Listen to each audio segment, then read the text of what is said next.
예, 데이터 과학의 개념 이해 시간입니다. 자, 먼저 데이터 분석 기술의 진화에 대해서 살펴볼 텐데요.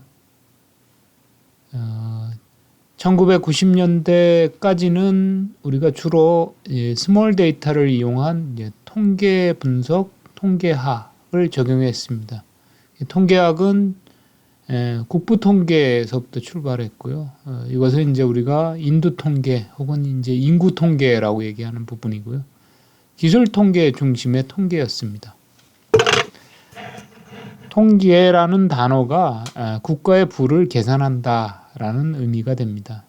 그런데 20세기 영국의 수학자 통계학자인 R.A. 피셔에 의해서 확률에 근거한 추측 통계학이 창시되었고 이후에 통계학의 중심은 이제 추측 통계학으로 넘어갔습니다.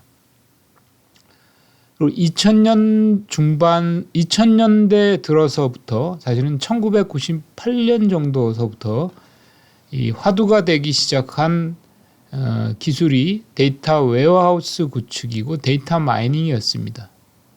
그래서 이 데이터 마이닝은 이 90년대까지의 스몰 데이터보다는 좀 더 큰 데이터를 다룬다. 그래서 이거를 라지 데이터라고 표현을 하고 있습니다. 그리고 데이터 마이닝의 또 다른 용어로 예측 분석 슈퍼 크런칭이라는 단어를 또 사용했습니다. 근데 슈퍼 크런칭은 생각보다 그렇게 많이 보급이 되지 않은 덜 알려진 내용들입니다. 그래서 주로 이제 데이터 마이닝 예측 분석을 많이 데이터 분석 기술로 사용했었습니다. 2010년대에 들어서부터 이제 빅데이터가 각광을 받기 시작하고 이 빅데이터는 기본적으로 이제 클라우드에 주로 데이터가 저장이 됩니다. 이전에 레가시 시스템이라고 하는 데이터 웨어하우스에 저장되는 것에 반해서 공통의 클라우드, 퍼블릭 클라우드나 프라이빗 클라우드에 저장이 되는 거죠. 그리고 이제 머신러닝, 딥러닝 등의 기술을 적용하는 이제 데이터 과학, 데이터 사이언스가 각광을 받기 시작했습니다. 데이터 마이닝에 대한 관심도는 줄어들고 데이터 사이언스에 대한 관심도가 늘어난다라고 보시면 됩니다. 데이터 마이닝과 데이터 사이언스는 제가 개인적으로 생각할 때는 70% 이상은 겹친다라고 생각이 됩니다. 자. 통계로 세계를 구한 나이팅게일을 이제 우리가 흔히 세계 최초의 데이터 과학자라고도 부릅니다. 그래서 우리가 나이팅게일은 백의 천사로 알려졌죠. 하지만 나이팅게일은 사실 수학 통계학을 굉장히 잘했습니다.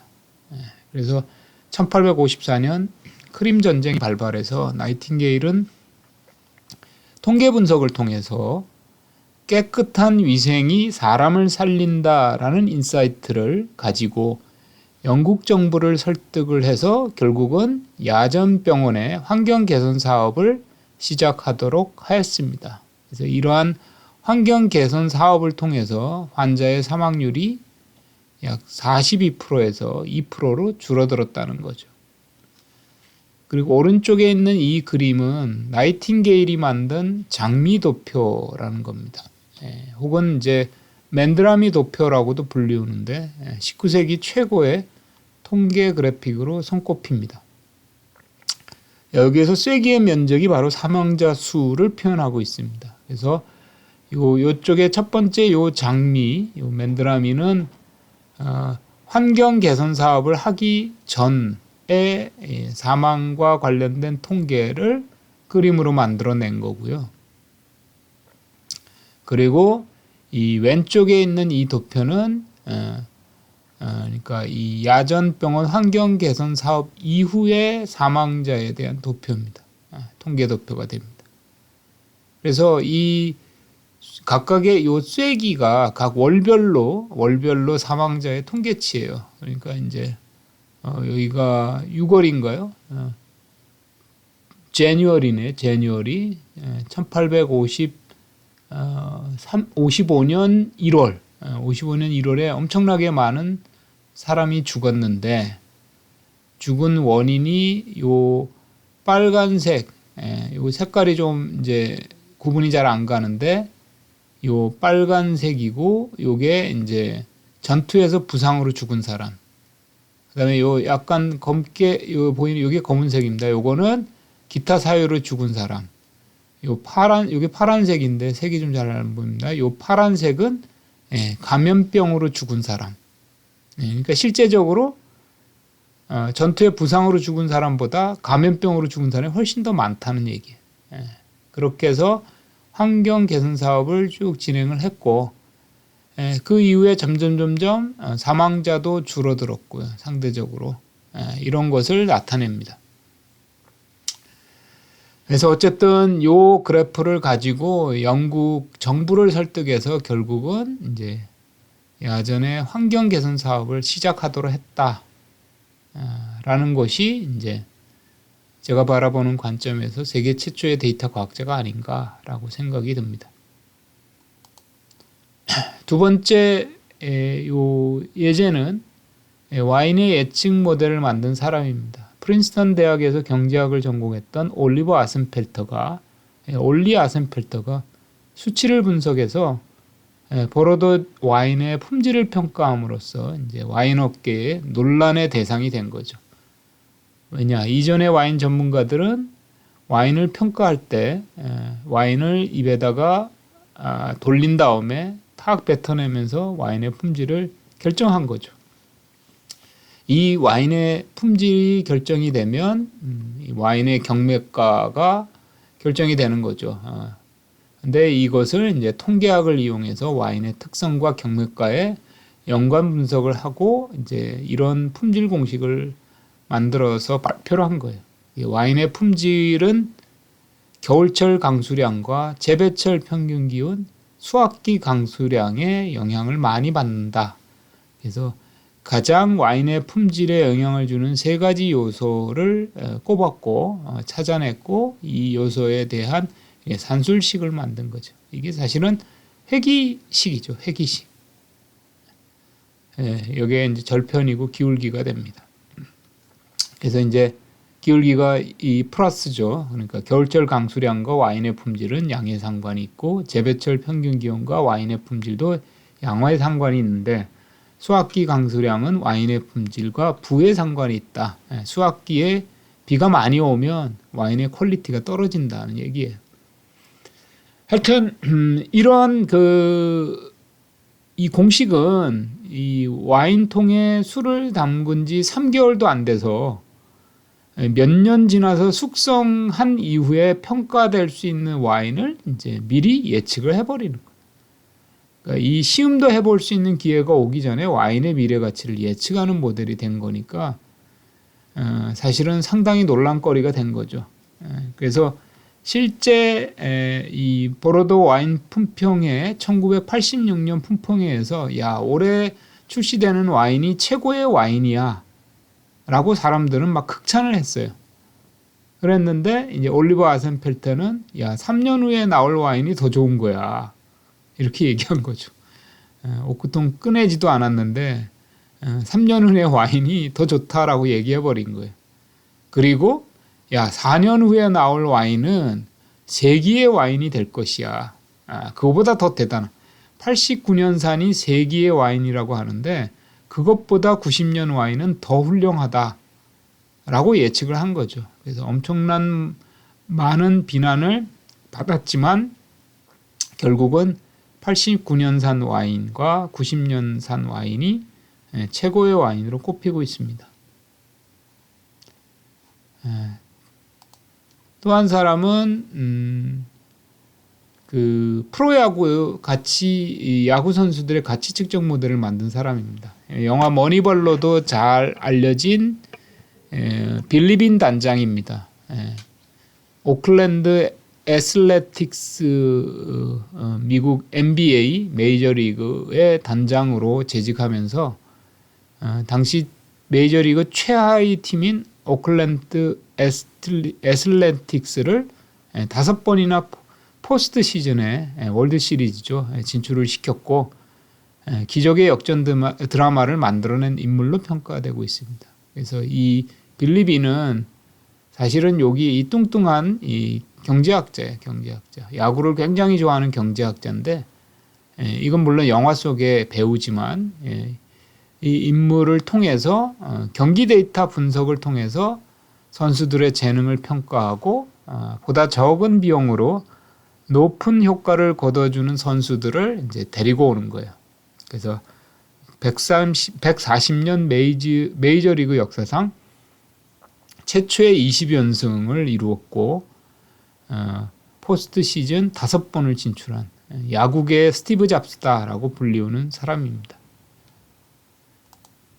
자, 이 빌리 빈 단장이 이 예산이 적은 가난한 오클랜드 구단을 이와 같이 승리로 이끌게 된 것은 열악한 재정 환경이죠. 사실 여기 뉴욕 양키스 연봉의 합이 1억 2,600만 불인데 오클랜드 선수의 연봉 합은 양키스 연봉의 4분의 1밖에 안 되는 3,150만 불 정도밖에 안 됐습니다. 그런데 이제 포스트 시즌 5번 진출한 쾌거를 만들어내기 위한 게 몸값이 싼 신인, 적은 예산으로 저평가된 선수를 영입하는 거죠. 기존의 평가 기준과 이런 방식을 완전히 탈피를 해서 기존의 타율, 홈런, 도루 위주에서 이닝당 출루 허용률, 출루율, 장타율, 대체 선수 대비 가치라고 하는 새로운 지표를 통해서 이 오클랜드 구단을 최고의 팀으로 만들었던 조율사인 거죠. 자, 다음은 주식시장 예측 모델을 만든 사람입니다. 90년대 초반에 존 엘더라는 박사는 이제 본인이 4만 달러 퇴직연금 4만 달러를 본인이 직접 개발한 주식시장 예측 시스템, 오늘날의 블랙박스 트레이딩 시스템, 프로그램 매도 매수 시스템이라고 불리우는 겁니다. 이러한 시스템을 최초로 만든 사람입니다. 90년대 초반에. 그래서 이 시스템을 통해서 존의 자산을 40% 이상 불려서 2년 만에 2배가 된 거죠. 이후에 많은 투자자들이 돈을 관리해달라라고 하는 이제 펀드를 운영한 펀드 매니저가 됐습니다. 수억 달러에 이르는 투자 기금을 형성하게 됐죠. 그리고 이제 95년에 존 엘더 리서치를 출범시키고 이 존 엘더 리서치는 현재 북미에서 가장 큰 데이터 과학 컨설팅 회사가 되었습니다. 그리고 이 존 엘더 리서치에서 지금 서비스하고 있는 의료보험 사기 청구 적발 가능성 예측 시스템이라는 겁니다. 그래서 특정한 부분의 케이스를 클릭하면 이 의료보험 청구가 얼마나 사기 가능성이 높은지를 수치로 제공해주는 일종의 예측 서비스를 한 예가 되겠습니다. 다음은 범죄 발생 예측 모델을 만든 사람입니다. UCLA의 브랭티넘 교수하고 산타클라라 대학의 몰러 교수, 수학 교수예요. 로스앤젤레스 지역에 80년간 일어난 약 1,300만 건의 범죄 데이터를 지진 여진 예측 알고리즘에 적용해서 미래 12시간 후에 이 스퀘어 메타, 이 500피트 500피트 스퀘어 메타 사이에 공간에 발생될 범죄를 종류별로 예측하는 소프트웨어를 만들고 이것을 이제 프레드폴이다라고 이름을 붙였습니다. 그래서 2011년부터 미국에 활용되고 있고 이후에 영국, 우루과이 등에서도 활용되고 있는 일종의 범죄 예측 시스템입니다. 그래서 이 범죄 예측 시스템인 프레드폴을 도입하기 전후를 비교해 보면 LA 지역의 절도는 약 13%, 강도는 약 22%가 줄어들었다는 거예요. 그래서 이전에 우리가 단순히 과거의 범죄 데이터를 집계해서 보여주는 핫스팟 시스템하고는 성능의 2배 이상의 차이를 보여주더라라는 얘기가 되겠습니다. 요게 이제 그 500피트 500피트의 박스를 클릭을 하면 그 박스 내에서 뭐 도난 사고, 강도 사고 이런 것이 발생될 가능성을 이제 12시간 후에 발생될 가능성을 예측해 주는 시스템이 됩니다. 자, 그렇게 해서 이제 여러 혁신적인 사람들을 살펴봤는데 결국은 데이터 과학자란 데이터로 설득하는 사람이다.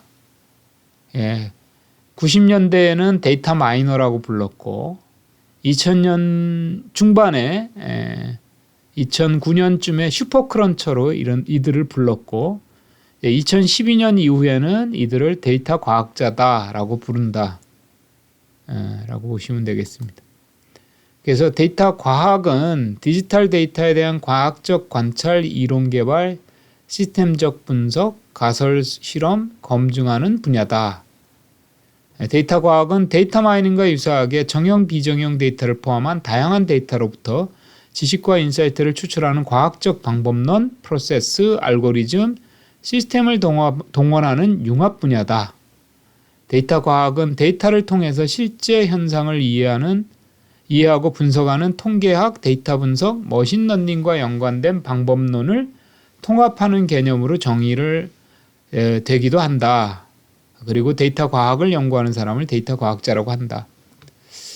그 애플의 시니어 데이터 과학자인 권재명은 이 데이터 과학자는 적절한 통계 툴과 컴퓨터 툴과 통계 방법을 효율적으로 사용하여 실질적인 문제에 대한 해답을 찾는 활동을 하는 사람, 이렇게 정의를 내렸고요. 커리어 캐스트가 이제 2017년 자료에서 뭐라고 전망을 했냐면은 현재 미국의 200대 직업의 수익과 업무 환경, 스트레스, 미래 전망 등을 이제 평가를 해서 순위를 매겼는데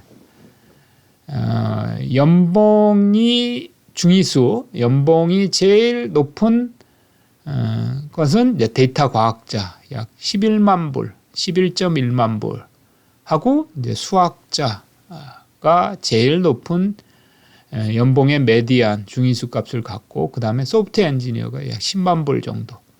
하지만 최고의 직업은 통계 전문가가 꼽혔습니다. 데이터 과학자는 5위.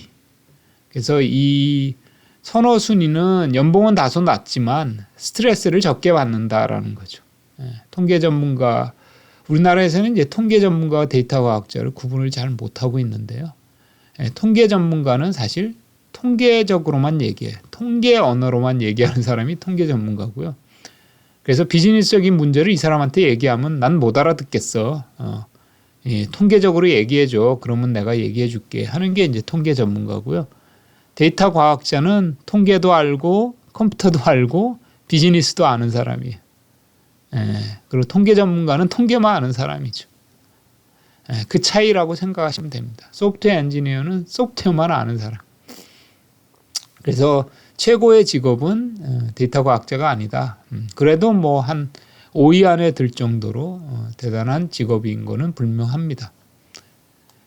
자, 그래서 데이터 과학자는 숫자와 아이디어, 해석을 제공하는 사람이다. 그래서 데이터 과학자는 데이터를 확보한다. 우리 회사에 없는 데이터도 확보하는 거예요.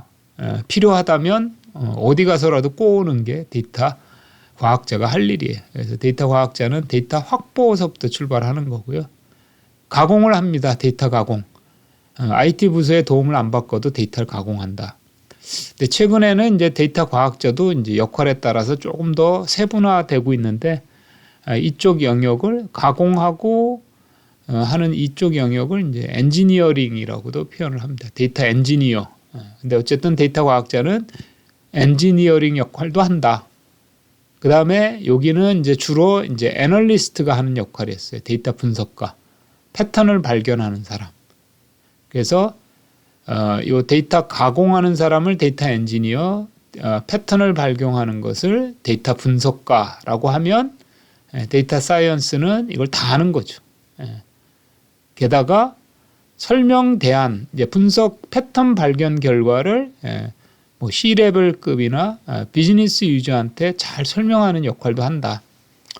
그래서 이 데이터 사이언티스트는 21세기 최고의 섹시한 직업이다 라고 하는 이 논문이 발표되면서 이제 각광을 받기 시작했습니다. 그 데이터 과학자가 필요한 스킬과 지식은 무엇이 있느냐? 데이터 과학자는 프로그램도 잘 짜야 되고 문제 해결도 잘해야 되고 소프트웨어를 운영하는 능력도 있어야 되고 커뮤니케이션 스킬도 뛰어나야 되고 비즈니스 지식도 많이 갖고 있어야 되고 관리 능력도 뛰어나고 IT 아키텍처 네트워크 지식도 풍부해야 되고 하드웨어 지식도 풍부해야 된다. 한마디로 엄청난 슈퍼맨을 원하는 거죠. 근데 실제적으로 데이터 사이언티스트가 높은 연봉을 받을 만하고 또 스트레스를 엄청 받을 만하죠. 이런 것을 다 살펴보면. 자, 가트너는 크게 데이터 과학자는 데이터 관리 능력, 분석 능력, 모델링 능력, 비즈니스 분석 능력. 그래서 기본적으로 데이터 관리 능력, 분석 능력, 비즈니스 능력이 다 필요하다. 그 외에도 커뮤니케이션 스킬, 협업 능력, 리더십 창의력, 학습 능력, 열정들을 갖추고 있어야 된다라고 했고요. 포버스는 프로그램 개발 능력, 소프트웨어 개발 및 운영 능력, 수학 통계학 지식, 분석적 문제 해결 능력, 해당 산업에 대한 지식, 지적 호기심 이렇게 꼽았습니다. 또 다른 사이트 코라에서는 데이터 과학을 이루는 세 가지 요소를 컴퓨터 사이언스, 수학 통계, 비즈니스 도메인 엑스퍼티로 이렇게 구분했습니다. 대체적으로 세 가지 영역으로 꼽고 있는 것 같습니다. 또한 고용주가 데이터 사이언티스트를 뽑고자 하는 회사의 고용주가 원하는 데이터 과학자의 필요 스킬은 뭐냐? 제일 많이 꼽고 있는 게 분석 능력, 데이터 분석 능력, 머신러닝을 이해하는 능력, 통계 능력, 컴퓨터 사이언스, 컴퓨터 프로그램을 짜고 하는 컴퓨터 사이언스, 커뮤니케이션, 수학, 시각화, AI, 딥러닝 뭐 이렇게 쭉 영역들을 꼽고 있습니다. 구체적인 그 프로그램으로는 보면 파이썬을 잘 다뤄야 되고 R도 잘 다뤄야 되고 SQL도 많이 알아야 되고 하둡도 많이 알아야 되고 스파크, 자바 이렇게 꼽고 있습니다. 상용 소프트웨어가 점점 죽다 보니까 여기 이제 SPSS는 한참 밑으로 내려와 있죠. SPSS를 잘 다루는 능력. 오픈소스의 강세에 따라서 데이터 사이언티스트가 가장 많이 필요로 하는 것은 이제 파이썬입니다. 파이썬. 개인적인 생각입니다. 개인적으로 데이터 과학자는 데이터로 가치를 창출하는 사람이다 라고 정의를 하고 싶고요. 이 데이터 과학자는 호기심이 풍부해야 되고 끈기가 뛰어나야 되고 지칠 줄 모르는 체력도 가지고 있어야지 됩니다. 이게 제 개인적인 생각입니다. 데이터 과학자를 양성하는 것은 산학협력으로도 양성이 되고 있고 전문가 과정을 통해서도 양성이 되고 있고 기업 주도로 또 학교 교육을 통해서도 양성이 되고 있다라고 합니다. 한국과 미국의 데이터 과학 학위 비교입니다. 2016년이니까 지금은 좀 더 많아졌어요. 좀 더 많아졌는데 국내에는 데이터 사이언스 학과가 학사, 석사 과정들이 생겨나고 있고 디지털 정보 융합 학과에서도 데이터 사이언스 과정을 다루고 있고요. 빅데이터 학과에서 마찬가지. 외국에는 석사, 학사 대부분 이제 학사보다는 석사 위주의 과정이 개설되고 있습니다. 맥킨지가 2011년에 향후 7년 이내에 데이터 과학자는 약 14만 명에서 19만 명 정도가 부족할 것이다 라고 전망을 했죠. 그래서 실제적으로 2018년이 지났기 때문에 어느 정도 부족했었는지에 대한 통계가 나오면 좋겠는데 그거는 이제 확인을 할 수가 없습니다. 하여간 지속적으로 부족하다라고 느끼는 것 같습니다. 자, 우리나라에서도 과기정통부가 2018년 데이터 산업 현황 조사를 했고요. 이 현황 조사 결과에 데이터 관련 직무를 이제 8가지로 구분하고 있습니다. 데이터 아키텍처, 데이터 개발자, 데이터 엔지니어, 데이터 분석가, 데이터베이스 관리자, 데이터 과학자, 데이터 컨설턴트, 데이터 기획자 그래서 각각의 역할을 갖다 이렇게 쭉 정리했는데요. 좀 다소 조금 문제점이 있는 부분은 좀 있습니다. 이렇게 딱딱 구분하듯이 하는 것 자체가 조금 잘못된 판단인 것 같습니다. 실제적으로는 굉장히 서로 겹쳐지는 부분이 많고요. 복합적인 능력을 필요로 하는데 이렇게 너무 그냥 완전 디스조인트하게 딱딱 쪼개는 것은 글쎄요, 올바른 판단으로 보여지지는 않습니다. 하여간 요 8개 구분에 대해서 실제적으로 조사를 했어요. 그래서 제가 생각할 때는 이 조사가 100% 다 조사가 안 됐기 때문에 실제 인력은 이것보다 더 많지 않을까 그렇게 생각이 됩니다. 그래서 전 산업에 걸쳐서 여기서 전 산업이라고 하는 것은 데이터 산업과 일반 산업을 구분했어요. 데이터 산업은 대체적으로 이제 저희 회사 같은 이제 솔루션 업체예요. 소위 얘기하는 을이죠, 을. 그리고 요 일반 산업은 이런 이제 빅데이터 관련된 기술을 도입하는 회사, 갑회사죠, 갑회사. 그래서 확실히 이런 전문가들은 을 회사보다는 갑에 더 많죠. 갑 회사보다는 을에 더 많죠. 그래서 전체 약 11만 7천 명인데 그 중에 데이터 산업에 종사하는 그러니까 을 회사에 8만 2천 명, 갑 회사에 3만 5천 명 있다 이렇게 얘기하고요. 비율로 쭉 보면 가장 많은 비율을 차지하는 것은 개발자예요. 개발자가 36%, 3분의 1이 약간 넘죠. 그 다음에 데이터베이스 관리자. 그러니까 사실은 앞에서 제가 설명해 우리나라는 특히 우리나라는 데이터를 수집하고 관리하는 데는 잘하는데 분석하고 활용하는 데는 떨어진다라고 하는 것이 그대로 통계에 나타납니다. 개발자하고 관리자는 되게 많아요. 근데 상대적 그리고 또 엔지니어 가공 처리하는 근데 사실 분석가하고 사이언티스트는 뭐 10%도 안 되죠. 10% 딱 10% 정도 되네요. 전체 데이터 전문가의 10%만이 데이터 분석가고 데이터 과학자라는 거죠. 특히 데이터 과학자는 1%, 1.5%밖에 안 되는. 이게 이제 현실입니다.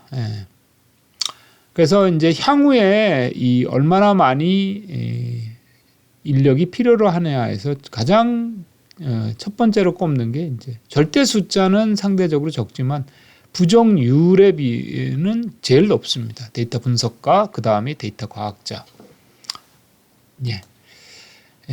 감사합니다.